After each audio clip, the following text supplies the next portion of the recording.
Welcome in, everyone. RFQ Refugees podcast. Ted here. John is not here. We really did try to see if we could potentially unite for a show today, but unfortunately, John is traveling, and as such, the traveling got a little bit too much, I think, for him. He was delayed on his flight, and so you have me here. I am back here to talk about a truly wild week of DC United soccer. I think we kind of forgot what it was like to watch DC United not only score goals, but score multiple goals in what has been a maybe a little bit of a week after it seemed like vibes were pretty bad. The team was, of course, reeling from their U.S. Open Cup exit. They hadn't looked really potent offensively. Still no goals from Luis Montano, the new designated player. So, yeah, things were not great in amongst the fans. I believe I posted one of the memes that said the vibes are shambles. The vibes felt like shambles. You had Renee Weiler calling out the team. Things were not looking good. And then something has clearly shifted within the team and shifted for good. Pirani, not necessarily saying the cause of this, but Pirani has been completely absent from the team, not on the team sheet, not even as a substitute. And suddenly the team knocks in 7 goals. There's a question that comes up a little bit later. I might save that for the Patreon show, sort of speculating about Pirani's future. But I think Pirani is potentially done with the team. We might not see him again in a DC United uniform. We also have a player rumor to discuss. Again, I'm going to pump that over to the Patreon show. Sorry, folks. Maybe John and I will give some more thoughts and discussions when it's the two of us. But I figured we'll go ahead and give your early thoughts and everything from me about the trade, about what it means for the team, what it means and what it doesn't mean. And I feel like there's some kind of surprising reactions, I guess, to this move and what is clearly a need for the team in central midfield. But we'll get into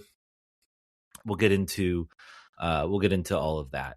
Let's talk real briefly. The Orlando game is more fresh in my mind, and that's the win. And I think there's a lot more interesting things to discuss there. But let's talk briefly about DC United's wild 4-4 draw against New York Red Bulls. It appears all DC United really need was to play a defense that played a really high line. I think that's kind of the story of the game. The game itself didn't really lend it to much sort of insight into, this team is back.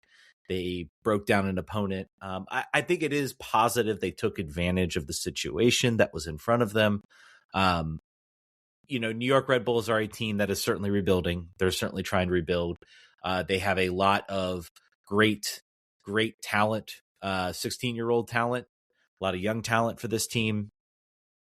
And they're certainly able to pump goals, and they played probably that first half exactly the way they wanted to against DC. DC did find moments, find opportunities, but basically New York Red Bulls came out and punished them. Not to say DC was completely off the scoreboard. I thought there were some pretty kind of key moments, both from Baribo and from Hopkins as well. They looked to be, able to maybe pick out some moments to try to find goals. Unfortunately, New York jumped on them pretty quickly with 2 kind of very well-worked goals. Kind of a leaky defensive performance from this team. Not really a great performance from either Bartlett or Rawls. In that case, in sort of central defense, I thought they got a little bit overrun in certain areas. But the moral of the story was that DC was able to utilize Hopkins, utilize Baribo to sort of hit them on the break. That's really kind of the story of the game. I don't know. There isn't really much, I guess, you can really take from these individual performances other than the way that New York Red Bulls were playing. They were playing a very high line. They were trying to overload DC, and it's something to watch. They will get better at that, and I think they are certainly a team that is potentially further ahead than DC United is right now. But DC was kind of able to utilize that, and it's really surprising that Bradley didn't back off. He said, "Nope, this is the way we're gonna play. This is the way we're gonna do it, and this is how we're gonna try to win this game." and they suffered for it. They lost leads because they played a really high line. Most importantly, like that three, when the game became 3-1, I believe it was off was it Ruvalcaba's goal. It was a really nice strike. That should have been it. That should have been game and set and match for this team. They were up 3-1 on DC. DC's not a pine, and it was almost like the immediate response coming from Jackson Hopkins, almost right off the kickoff. Just the ball played over the top, long run, goal, became 3-2. Suddenly DC's on their hands, and then of course Ty Baribo picks up his tying goal 5 minutes later. They then get another goal to make it 4-3, and you're thinking, okay, maybe this one will be tough. I think at that point, though, I kind of was like, I think DC figures out a way to get a draw out of this game. I know that they're down 4-3 now, and they've done it, but they showed, New York's defense was leaky enough that you kind of felt that maybe there was an opportunity there, and it was with Ty Baribo picking up a goal in the 80th minute and the hat trick. Sort of a shied sort of body shuffle to get the goal. So that's really the only thing you really take from this game. A truly wild game. It also represents, and I think I tweeted this out, this is the last iteration of the Atlantic Cup as a home and home series. Obviously, the new divisions coming into place. I don't know if it'll be for the quote unquote shortened season, but certainly there won't be enough games where they will play sort of a home and home against New York. This will go to a sort of a single game that might alternate between DC hosting New York Red Bulls. So kind of really the last shaves of kind of like an actual like traditional rivalry that you would have in a league, which would be a home and home series. So kind of sad that like this is the way it goes out on a Wednesday night. Very, very sparse crowd at Red Bull Arena, or Sports Illustrated Stadium. Sorry, I think that's what it's being called now. I don't know. It'll always be Red Bull Arena to me. So kind of sad that like this was like a game. This is like a game that reminds you of the sort of craziness that this rivalry used to have, and the juice that this rivalry used to have with its games. And it's kind of a shame it just kind of ended in a little bit of a meat. Kind of ended this way. Like this is what this game could be if both these teams were good, if both these teams were vying. This rivalry could still be renewed, but unfortunately, it is what it is. DC is moving to the new division system. This rivalry is going away. Let's shift gears to the game that's probably fresher in everybody's head, and that is DC United's 3-2 win over Orlando. Another comeback, which this team had, which is great, but also maybe something to be concerned about. Something to be concerned about with this team. I thought DC started the game probably the best they've ever started. Again, Orlando is not a good team. They are very, very poor defensively, and it showed in a lot of efforts in this game. DC, I would say, for the first 30 minutes or so was on the front foot. They were attacking. They were moving. I would say people to call out Karakawa, fantastic in this game. Overall has the assist on Hopkins's goal, but also in general just played some just really nice long balls. Was excellent on his free kick service. That's something I really haven't like pointed out. I feel like in this game has sort of been his free kick service. Could have had a goal up right off the free kick, which would have been, I think, something special. But the team I thought played some of their best sort of attacking soccer. They looked lively. They looked in front. The game maybe dying a little bit on Aaron Herrera's foot. On the right side on midfield, I thought he kind of struggled when the ball sort of got to him. He made a couple, I think there was one time, I think in the center midfield where he dispossessed the player, did a really nice job stepping in, winning the ball, getting it forward, and then it was kind of like he didn't then know what to do, and he lost the ball, and the attack kind of died from there. So kind of a rough game from Aaron Herrera, kind of a rough game all around on the right side. Samuel Hefty, which we'll get into maybe a little bit the second half, also had kind of a rough game, but I really think Jackson Hopkins is the standout. And Luis Montano, I got to call him out. This is the first game where maybe there's a little bit of elevation of his game. Before the goal, just he looked more dangerous. He looked like a player that you should mark. And those are good signs, overall good signs. He looked a little more in sync in the attack. He looked like maybe he was relishing this moment. Where before against Knoxville, I felt like he was like, I'm like, come on, dude, this is your chance. This is your opportunity. Lower division side, go get him. And he looked very meek in that game. This game, he looked like he recognized that the situation, his last start, was a blown opportunity, and he wanted to make the most of it. And I thought he was overall had some really dangerous moments. a shot that went long. Obviously, we'll get a little bit more into the second half about how he kind of played. But I thought this was the first performance of him where I was like, okay, there is something here. There is certainly something here. There's not nothing here. We can sort of maybe put aside some of the questions against or some of the issues that might be against this team. But DC getting opportunities in that first half and get a great goal from Jacqueline Hopkins, probably the best goal of the night, certainly the best goal of the night. A really nice shot taken from atop the box. It's good to see him sort of showing some confidence. It leads to some questions about what this team's going to do. Obviously, Baribo, the one absence from the team, out with an injury, picked up something against Red Bulls. Team didn't want to risk it. Understandable. And this is from RJ and said, what is the best way to get Hopkins, Baribo, and Luis on the field at the same time? And do we think we want these three on the field at the same time? That is a question I was pondering while watching this game. I'm like, you've got Montano scoring. I think it's worthy of him to reward him now with starts. Like, he should be looking to get starts and to get opportunities. He's got his goal. He's looked better. He's shown an ability to grow. Certainly more of what we saw in this game is more than we've seen from Gabriel Pirani, who we have a question about in a little bit. But I thought it was a really good performance from him. And now I think it's like, okay, now he should be the starter. Do I think there's a chance you could see Baribo come back in and maybe him come back to the bench? Maybe. As far as getting both of them on the field, we've seen this team now shift to kind of a 4-2-3-1. I think we may, before I would look at it and say maybe, Peglo deserves that because you want Herrera out there. But Herrera didn't have a good game and he was subbed at halftime. And I think we've kind of seen that kind of be an indication from Rene that you're not having a good game, bud, and you need to go out. And when you saw Jared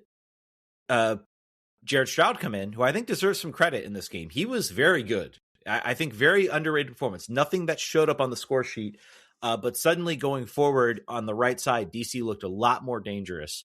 Very direct, playing balls in, playing opportunities. Had a really nice low cross that if someone's waiting on the end on, that's a goal, and DC's up 2-0. And maybe we're not talking about a wild comeback. But I thought he showed some promise. So I think there is something to be said now for maybe putting a more attacking player out on the field. So my thought process is you might see a 4-2-3-1, which I think has been talked about DC shifting to. You might see Luis Montano sitting in that hole, kind of maybe in that a more advanced forward position, with Hopkins maybe slotting in, and that maybe allows Hefty to sort of come out wide, or Herrera in that spot too. We might see maybe a little more of a trade between Herrera. Where do you need? Maybe give Hefty a rest. He played almost all the minutes. It was sort of shocking when he got subbed, I believe, in the 90th minute, just to kind of preserve the lead. We'll get into a little bit of his performance too in the second half, but I think that is an option that we see. And RJ Nassau's Jackson Hopkins' best position is a false nine up next to Baribo. I think he is, in general, he is not a sort of creative player that's going to light up everything. He's not. I don't think that's his. I think he's shown in these past couple of games, he's shown finally some sort of kind of real connection, some real understanding of kind of where players need to be on the field. And he's also been able to sort of link that up with some passes, with some connections, and also some goals as well. So I do think you will see him, in that spot. It's a real question I think Rene has to figure out and has to answer. We saw Hopkins play out on the right side, and he looked pretty good against Philadelphia and Inter Miami for that matter. Like, he's shown an ability to do that. Pretty Fish says Pirani has been benched since our 1-0 loss to England. 3 games since, scored 7 goals, picked up 5 points on the table. Is this the end of Pirani's saga here, DC? I think this is. I will say the door may still be open for him to get a substitution spot, but I think that this is it. I think he is done. There is now, I don't know how many more games. There's like another handful of games before the World Cup break. I think there is a scenario where the team says, find a new place to play. Maybe they try to see if they can get some sort of contract offer, they can get something out of it, but then they might just say, you know what, just find a new place to play. Goodbye. have a good one. We need your U22 slot. We need to open things up a little bit. Clearly, we can't have an off-budget player sitting not even playing. So I think this is it as far as he's concerned. So not really expecting any sort of things. We get to the second half. This wasn't like a great, I talked a lot of great things. Some things that were not good. Aaron Herrera being one. Hefty, I think, also had a very, very rough game against Orlando. They put on, I forget the player that they put on. I will see his name and I will remember it, because they had this game kind of very much under control. And the coach, I think, Tyson Spicer, speedy winger, just made Hefty look silly in a lot of cases. And I think it's something that that Renee should have recognized a little clearer. He's putting a speedy winger on there in the 61st minute. Markovic comes on for Hefty in the 77th minute, I believe, pretty much about 10 minutes after the goal. I would have made that sub sooner. I would have figured out another solution there. There was a lot of moments where Spicer had the speed, broke Hefty down, broke the defense down. I think that should have been an instant recognition that you got a problem here. You're going to have to deal with it, because Orlando hit that over and over again. And then DC is very, very lucky. They were sort of half a foot offside on Spicer on a third opportunity, and this would have been 3-1. And maybe we're talking about a loss. Maybe we're talking about a draw. We're not talking about a win. We're talking about a loss. So that was sort of the one moment where I was like, I think you needed to make a move quicker. I think you needed to recognize the speed that they were bringing in. You understand you don't know the league very well. Maybe somebody doing some opposition reporting would have said, hey, Spicer's really quick. Hefty is on his fifth game in a row, and we're planning for him to go 90. Maybe that's not a smart idea. Maybe we need to figure out a solution. Now, they don't have a lot of speed, but even just bringing in some fresh legs, bringing in a Markovic, who would be at least fresher legs that can kind of, try to contain or try to handle Hefty. But he subbed off in the 77th minute when it was clear that just wasn't going to work. And maybe he regrets a little bit. Maybe you would have slotted Herrera into that role. Herrera has a little bit more speed. Maybe he would have dealt with that situation a little better. But that's certainly the bad. But the positive is the fight back. Probably the best moment of the night for Montano came in that second half. A cross coming in from Stroud that deserved a better finish. And maybe Stroud gets his first offensive contribution of the season. Cross comes in. Montano's right there. Unfortunately, unable to sort of direct it goalward, puts it just wide. A moment I think he would want back. And you kind of thought, man, that was a lot of good things he did, and the finish isn't there. Is it ever going to come? But fortune favors the bold, I guess, in that he gets another opportunity right at the 84th minute. He kind of takes maybe an ill-advised shot, but it deflects off a defender, fortuitous, and it goes into the back of the net. So he gets his goal. I think a goal he's been waiting for. You could see the relief on his head, on his face, when that ball went into the back of the net. Certainly a big moment for him to get a goal. And then DC's 3-3, and then they get it off the set piece. Karakawa gets the cross in, comes off of Jacob Murrell, who I guess gets credited with the assist, and Rawls is right there to finish it. 3-2. DC gets the win. They get 3 points, massive 3 points. Unfortunately, due to the goal differential right now, because they're even on wins with a lot of other teams, they're -4 goal differential. So that 4-0 loss against FC Dallas is coming back to weigh them down a little bit. They're in 10th place right now, but certainly still alive in a playoff spot. And I guess the main takeaway from this is, if you're going to be a team that's going to, we talk about what the ceiling for this team is, and it's definitely 8th, 9th in that playoff spot. Maybe with how bad the East is, it's maybe a little higher than that. There's a lot of teams out there struggling. We're talking about another team traveling up to Citi Field, I believe, to go see DC play New York City FC, a place that has been a house of horrors when it comes to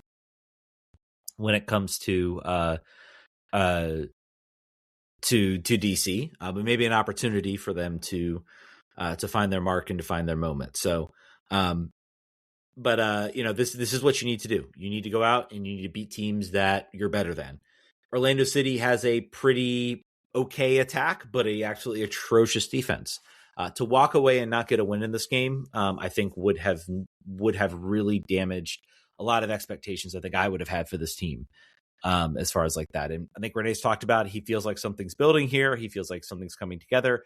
So very positive things to see. We've heard a lot coming from whether it's from Matt Doyle, whether it's from others about maybe some discontent within the locker room. Apparently, I don't know if anyone saw, I believe it was Pablo Maurer's post about 2013 DC United. Apparently there was like a absolute like meltdown in the locker room at halftime in that Columbus game, the famous scene where the scoreboard's burning. But no one, I never knew about that. I don't think anyone else ever really knew about that until the end. We could tell something was wrong in that 2013 season. So, things may be leaking out of the locker room. I'm starting to trend more now towards the side. Maybe it is like they don't like Renee, but it's like if this doesn't work, then we are truly screwed as far as our next contract.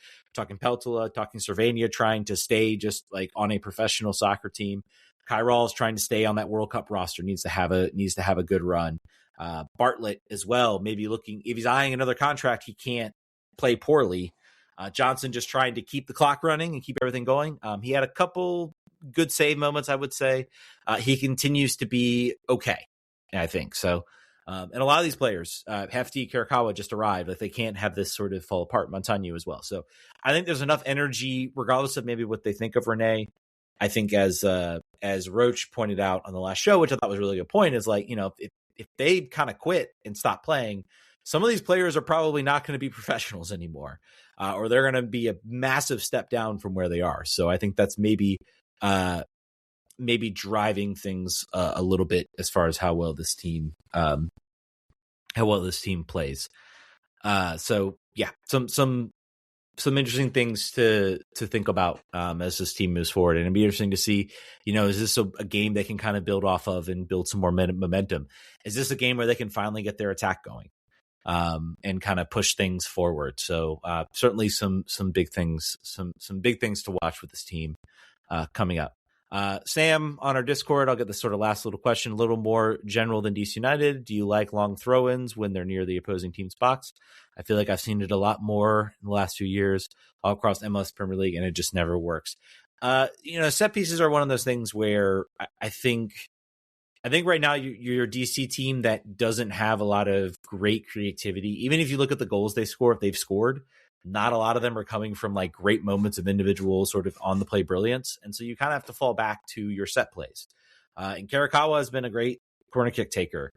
I think the long throws are, a way to sort of just pump a ball into the box, see what happens. And right now that's a better solution than what you have maybe going forward in the run of play. Again, all over as far as this goes. Slide Techo says DC scored 7 in the last 2 games.